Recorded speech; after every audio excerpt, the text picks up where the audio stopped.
Hello बच्चों, let's read this question. Relation between D glucose and D fructose इस question में D glucose और D fructose का relation बताना है। So please know the key concept of this question and this is epimers.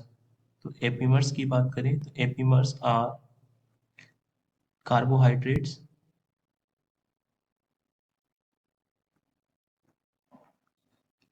which vary in one position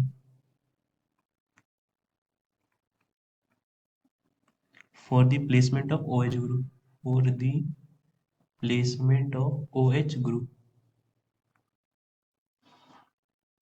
यानी दो organic molecules के बीच में अगर किसी एक कार्बन को ऑब्जर्व करें जिसमें OH ग्रुप की पोजीशन, दो कार्बोहाइड्रेट्स के बीच में किसी एक कार्बन को ऑब्जर्व करें जिसमें OH का प्लेसमेंट अपोजिट है बिल्कुल दोनों में, तो उस तरह के मॉलिक्यूल आपस में एपीमर कहलाते हैं। तो पहले हमें स्ट्रक्चर ड्रॉ करना पड़ेगा ग्लूकोज और फ्रक्टोज का।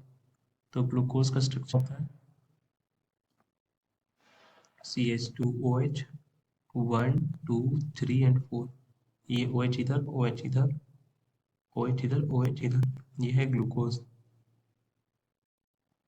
एंड फ्रक्टोज की बात करूं तो फ्रक्टोज हमारा होता है CH2OH एंड बॉटम में भी CH2OH 1 2 3 एंड यहाँ पर से डबल बॉन्ड ये OH OH OH और बाकी सारी वैलेंसी हाइड्रोजन के पास, यहाँ भी हाइड्रोजन के पास।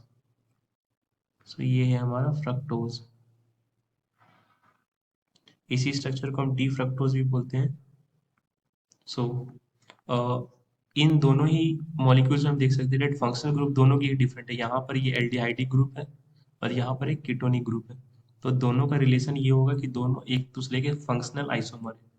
तो यहाँ से ऑप्शन सी तो करेक्ट हो जाएगा। अब ऑप्शन दूसरे ऑप्शन की बात करूँ तो ऑप्शन ए में हमारे पास कहा गया C2 एपीमर। C2 एपीमर में यानी कार्बन का C2 एपीमर, ये था हमारे ऑप्शन ए में। तो C2 एपीमर के अकॉर्डिंग दोनों कार्बन पर एक पर OH इस साइड होना चाहिए था और एक मॉलिक्यूल में OH इस साइड होना चाहिए, तब हम दोनों को एपीमर कह सकते थे। ये सेकंड कार्बन या इसका भी सेकंड कार्बन, बट क्लियरली इसके सेकंड कार्बन पर तो कीटोन ग्रुप है, इस पर अल्कोहल है, तो इसे कंपेयर ही नहीं किया जा सकता। तो बी ऑप्शन की बात करूँ तो बी ऑप्शन में हमारे पास था C3 एपीमर। C3 एपीमर यानी कि दोनों ही मॉलिक्यूल के थर्ड कार्बन पर जो OH ग्रुप का कन्फिग्रेशन है वो बिल्कुल अपोजिट होना चाहिए। तो 1 2 एंड 3, इसमें भी 1 2 3। तो दोनों ही